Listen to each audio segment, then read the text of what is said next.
How's it going, everyone? I am Sean Moriarty.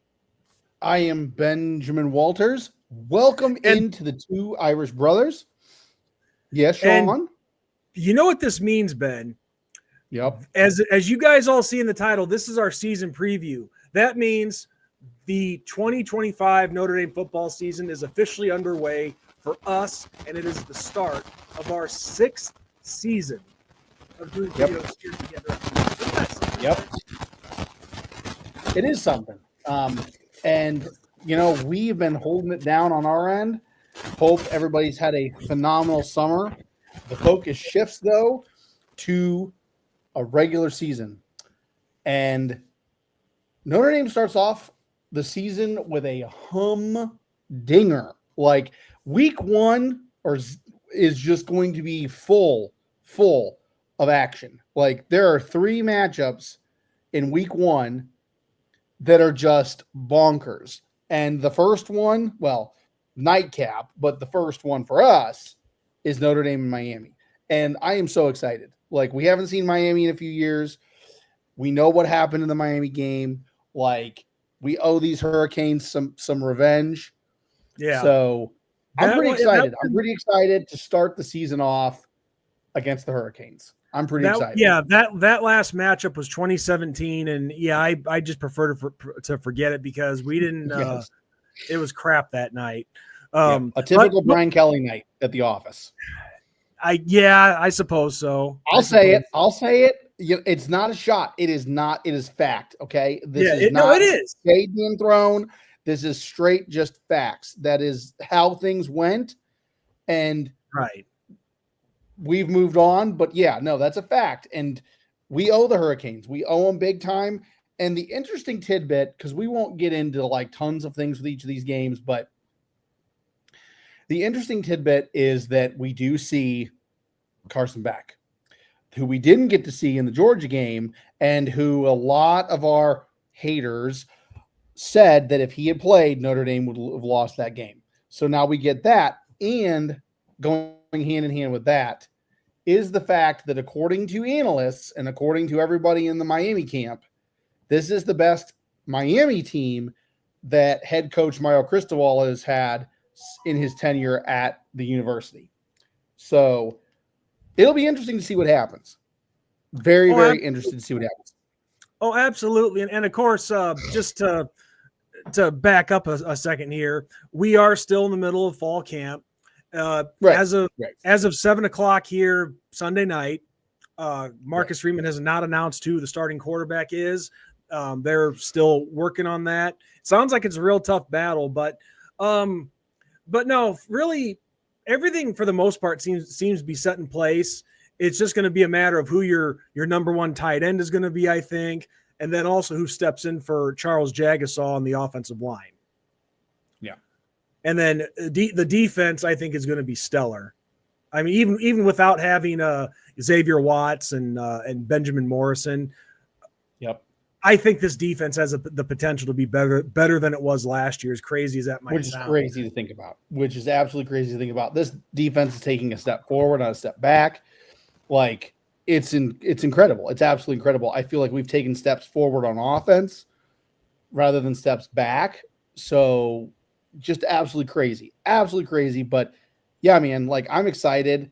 And like I said, we start off the first couple of weeks of the season, not even just week one for Notre Dame. The first couple of weeks are going to be bonkers, just absolutely bonkers. Yeah.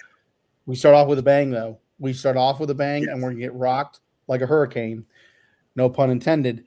And I'm excited. I like that song. I'm excited. Like, I'm not going to lie. I'm excited. Oh, it's very exciting times. But no, I just bring that up with, what's going on in camp for a second before we get into things, just to, let people know that we're not crazy. We do know that not all things are set in place yet. So we're not trying to jump the gun or anything, but no, yeah. Quarterback being the big factor right now. Jagasaw's spot. And, honestly, I could even take out the tight end because we're tight end you for a reason. We're going to have some studs in there. So I'm not overly worried about it. But no, Ben, let's kick off the season preview. And we are just, again, people, like Ben said, We're going to have previews and recaps like we always do. You guys Right. know this, but Right. we're having a little fun, and we're going to just have a little fun. go Yeah. game. We're gonna have go a little bit of game. fun, and we're gonna throw some predictions out, and we're gonna go from there. Yeah. It's a season preview for a reason. They're all guesses. We'll have way more to go off of when things are actually announced. You don't bring in the guy that you bring in from Miami without knowing who and what you're doing, and that's Carson Beck. We know he's a starting quarterback.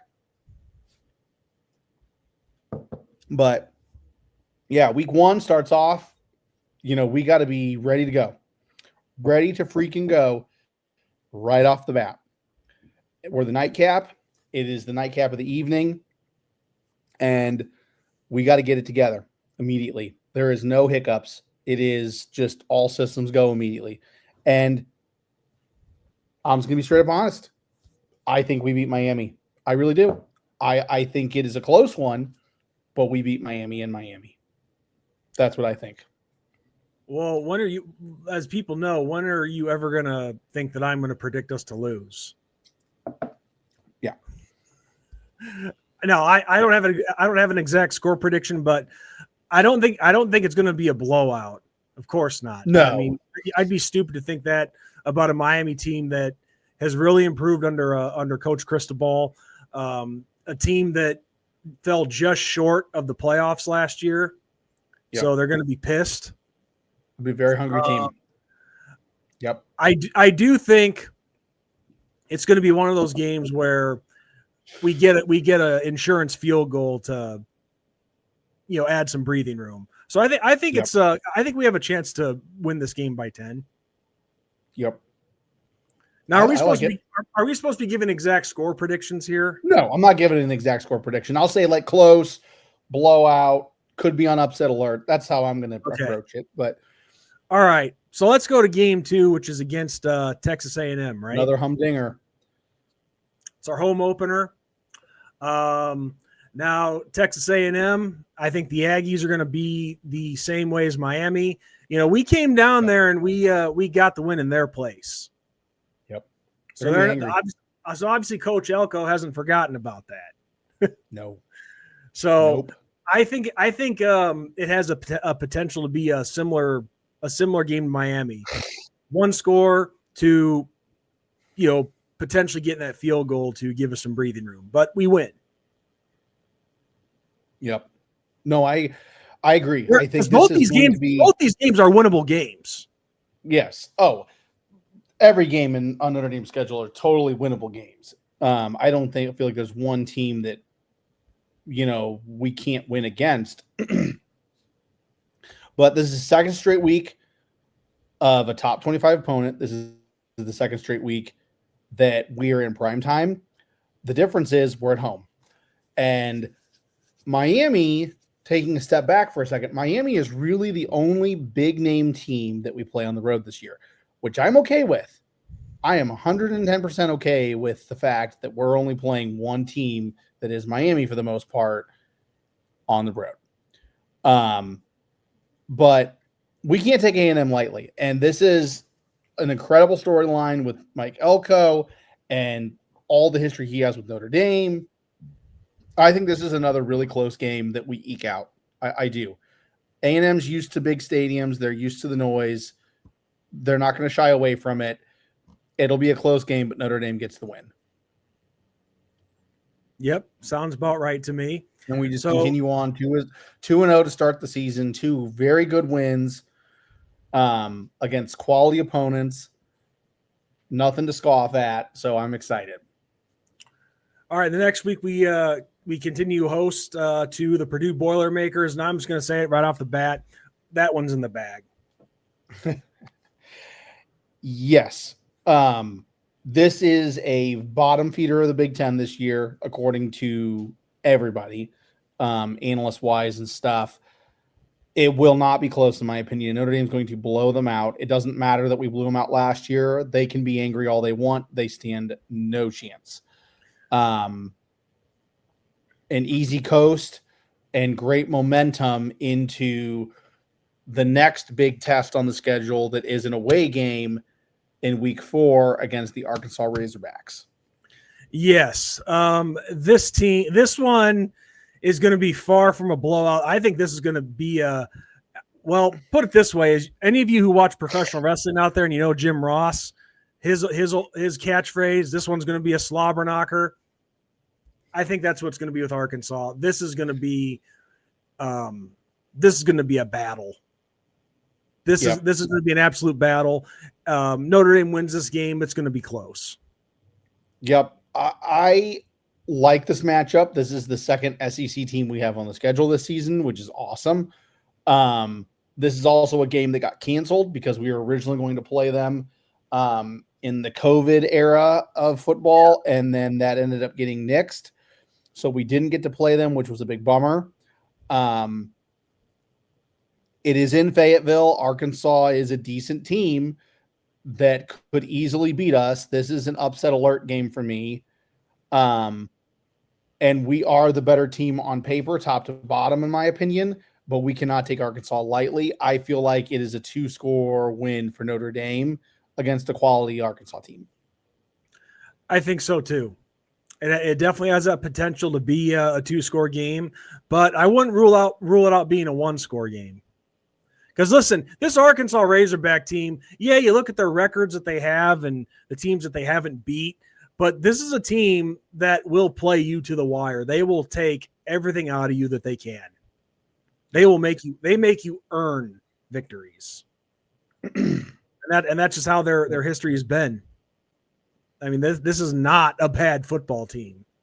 Not at all. I think it's going to be a close win for the Irish, but we're going to be able to come in there and get it done.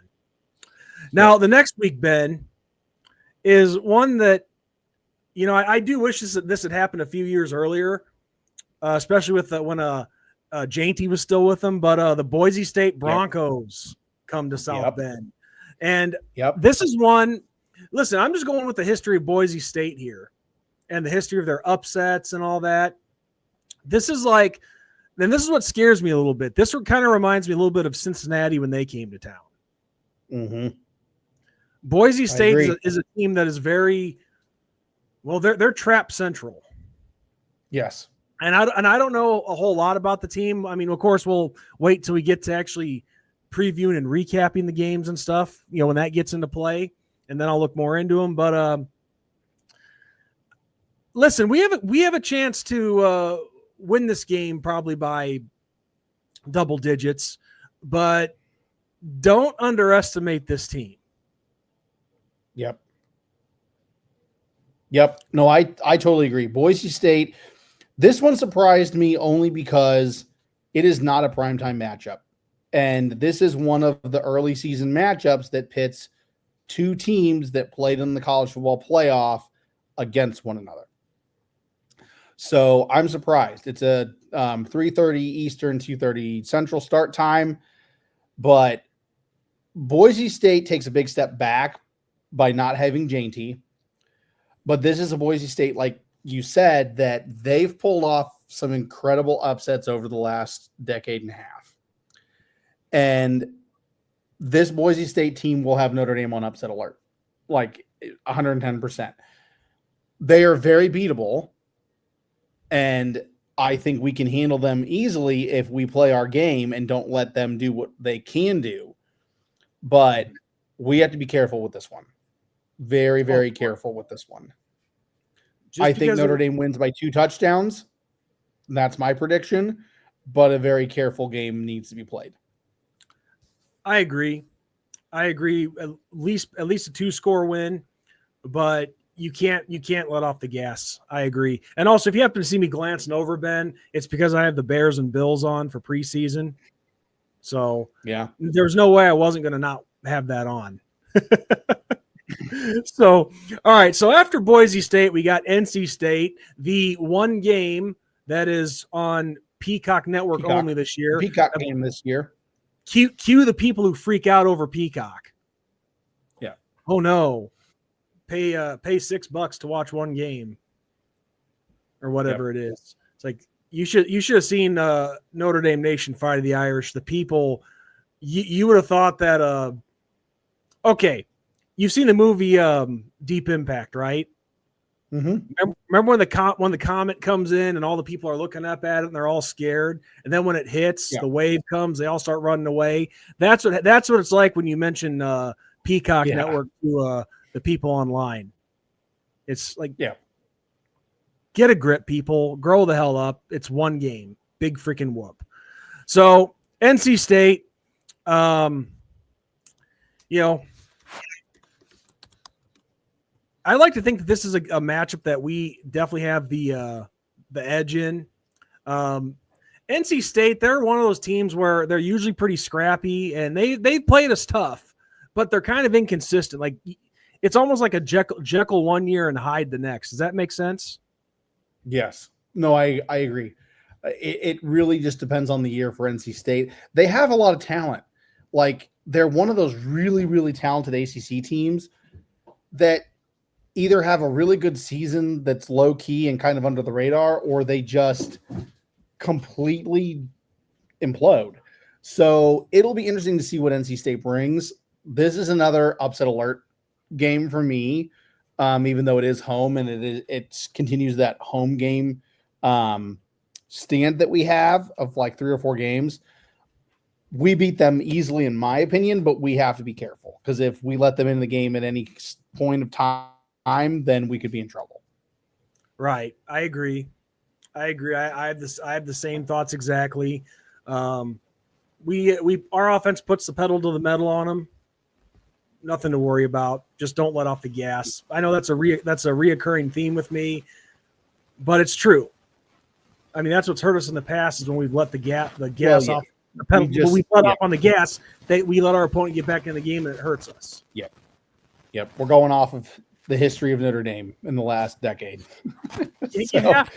Also a little scarred for a minute.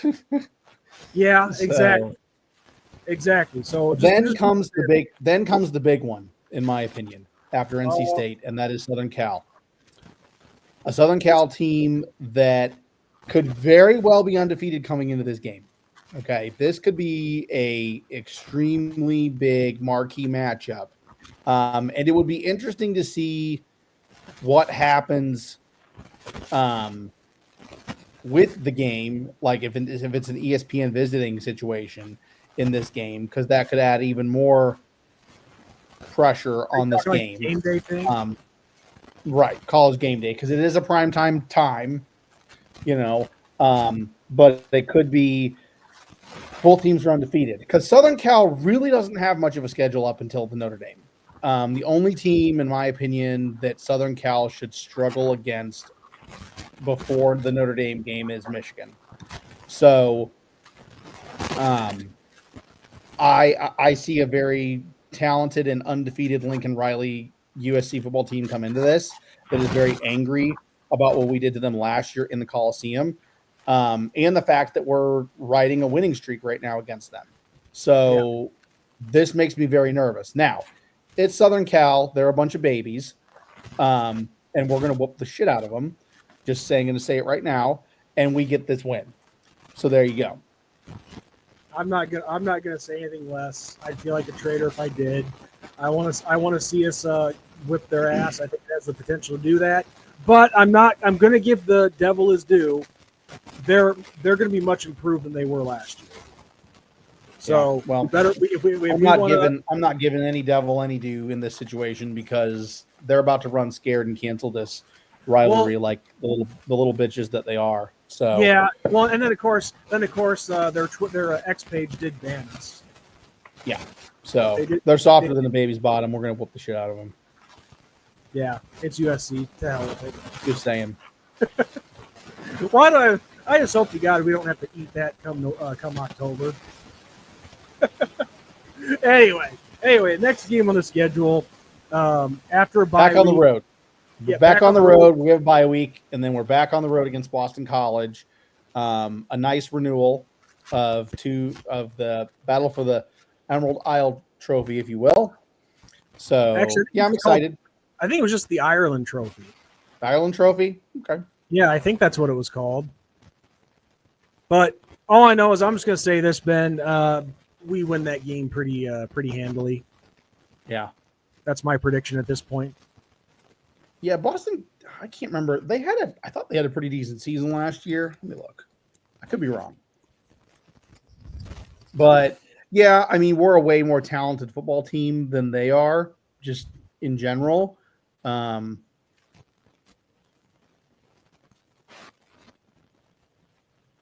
Yeah, last year I don't know how they did without looking.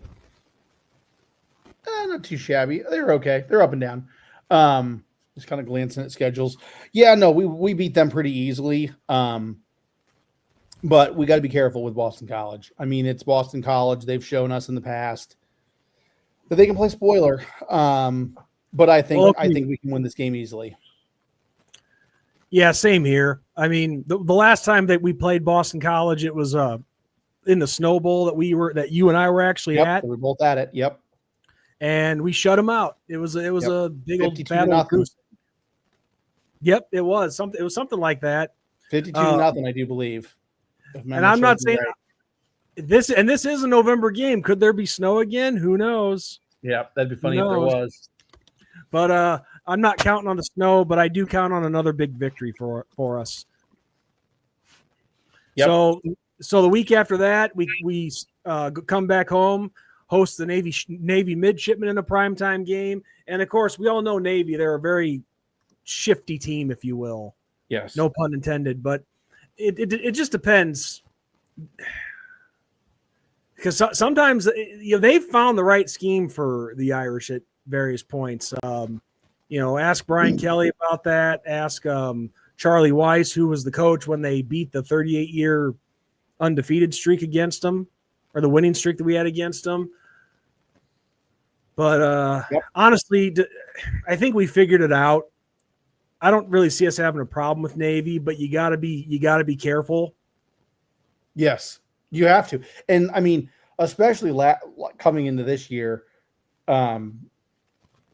Navy was a phenomenal team last year. Absolutely phenomenal team. One of those really feel-good stories of the year last year, them and Army, which is nice to see academies play that well, But yeah, I think we can beat them handily. We beat them handily last year. So I feel like, second verse, same as the first. And we get an easy victory. Yeah, same here. I don't see a close victory at all, or I don't see a close game at all. I see a big victory for us. So yeah. Then the next week we're back on the road at Pittsburgh. When you look at Notre Dame's history with Pitt, there's been a lot of toughness played in that game. Pitt has picked us off a few times, especially in years when we didn't expect it. But in this case, I think we'll be okay. I mean, I expect Pitt to play us hard, but I still say we get out of there with a 14 to 21 point victory. Yeah, I think so too. Narduzzi is just a rabble rouser and a pansy and everything in between. So I think Freeman uses that to his advantage, gets the guys fired up. An easy victory, even if it is in enemy territory. Notre Dame continues an undefeated season, and then we're moving on to Syracuse, back home for the final game of the season. Not only is it senior day, but it's a reunion. Yep. Because Stephen Jelly, he's looking to be the starting quarterback for the Syracuse Orange. Yep. So it could get pretty interesting. And Syracuse is one of those teams where they put together a few winning seasons, and they know how to play teams tough. And with a quarterback like Stephen Jelly, who knows us, I'm not saying it's going to get interesting, but it's definitely not a game to be taken lightly. No, we can't take Syracuse lightly at all. And if we do, then we can very much lose this game on senior day. And it'd be a long minute since we have lost a game on senior day. So we cannot let that happen. But if Notre Dame plays their game and they just continue that momentum, it's an easy win over a decently talented Syracuse team, but an easy win. We continue on the undefeated season. Yep. And then the last game of the regular season, Thanksgiving weekend, Notre Dame travels out west to Stanford. Yep. Now, we took care of Stanford pretty well last year, but got off to a slow start in that game. Yep. This year, I don't see that being the case.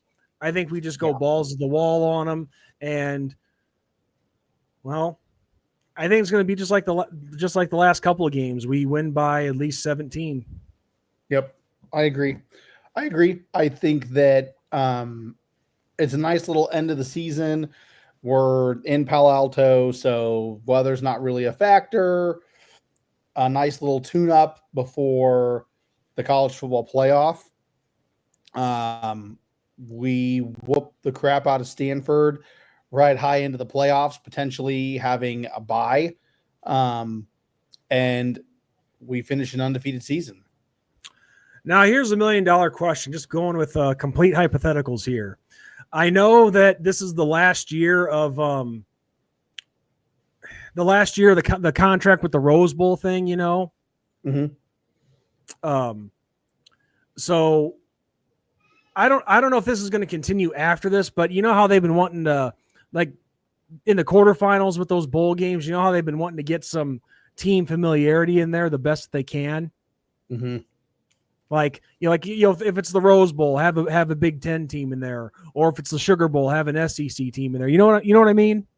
Yeah. Yeah. So I'm trying to think, if we were to get a first round bye, what would that put us in? Like, I don't know. Because contractually, it's more like we're more associated with the ACC, so that would be like Orange Bowl ish, you know. I'm trying to think what are the semifinals this year? Let's see, college football. 2025. Oh, here we are. Here we go. I got it. The semifinal games are the Peach and the Fiesta. Okay. So then we would probably be in the Peach Bowl. Fiesta would be more. No. The semifinals are the Peach and the Fiesta. Oh, I'm talking the quarterfinals. So the quarterfinal games are the Cotton, Orange, Rose, and Sugar. Oh, okay, gotcha. Then it would probably be the Orange Bowl for us then, because there's quarterfinals: Cotton Bowl, Orange Bowl, Rose Bowl, Sugar Bowl. So yeah, I would say probably the Orange Bowl for us to start if we get that bye, because like I said, we're more associated with the ACC due to like contracts we have in place.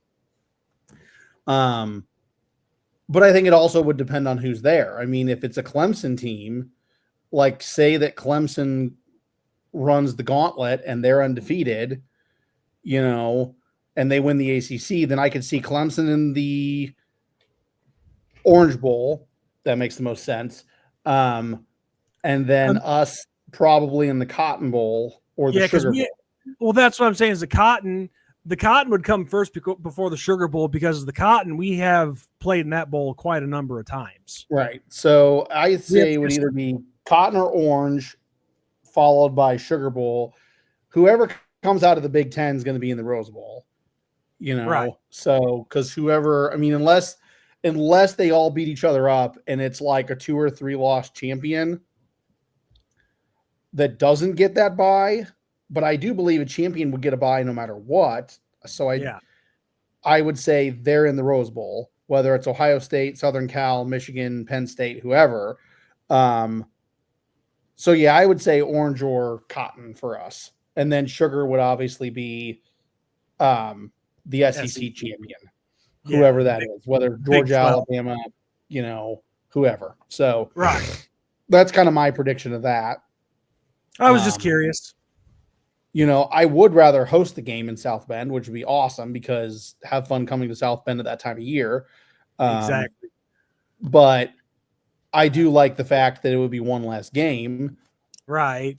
It's a win-win when you look at it. Right. So I'm not super concerned about it. I just want to make the playoffs. I don't even care, you know, full circle and full disclosure. I don't care if we have 3 losses and make the playoffs. If we make the playoffs with 3 losses, I don't even care because then anything can happen, as we saw, because we went on a run and then Ohio State went on a run, and the Ohio State team that won this national championship, I mean, they looked absolutely awful against Michigan in that final game of the season, and then they went on a tear. So I always say playoffs, it doesn't matter the sport, doesn't matter the year, everything resets and anything can happen. So I just want to make the playoffs. That's all I care about. But yeah, I think cotton or orange for sure. Just depends on who's in the field. So, because this Clemson team is supposed to be really good this year. Like they're saying, Dabo Sweeney's back. The Clemson team's back. They're coming. Cade Klubnik's got it all figured out. We'll see. I would love to see him back in the playoffs. I'd love to meet up with him in the playoffs and give them some payback. I will say, though, Cade Klubnik, since you brought him up, he does still have a gorgeous mother.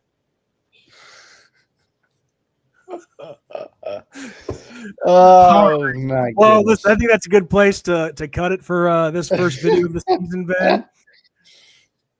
Now I want to go think to myself a little bit. I'm relaxed. Come on, people. Everybody watch this. Learn how to laugh.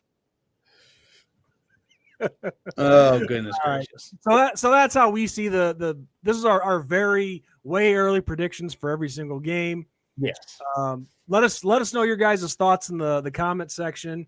And Ben, that's a great way to start off the season, at least on here for Notre Dame football 2025. Because we're not credentialed. We don't have all the inside scoops and stuff. All we do is just have some fun. We can be totally wrong. Notre Dame could lose 5 games this year. Who knows? But it's always fun to look at the schedule and have some predictions and get it rolling early. Yeah, have a little fun with it. Why not? So, all right. Well, before we sign out of here, it's break time's over. Part-time now becomes full-time. So we look forward to another season of doing previews and recaps and live streams with you guys, and just 2 weeks away. Can't wait. So on that note, everyone, I'm Sean Moriarty. I'm Benjamin Walters. And this has been another edition of the Two Irish Brothers Show, entering its 6th football season. And as we always say to all of you guys after every video, good night, God bless, and go Irish. Go Irish, baby.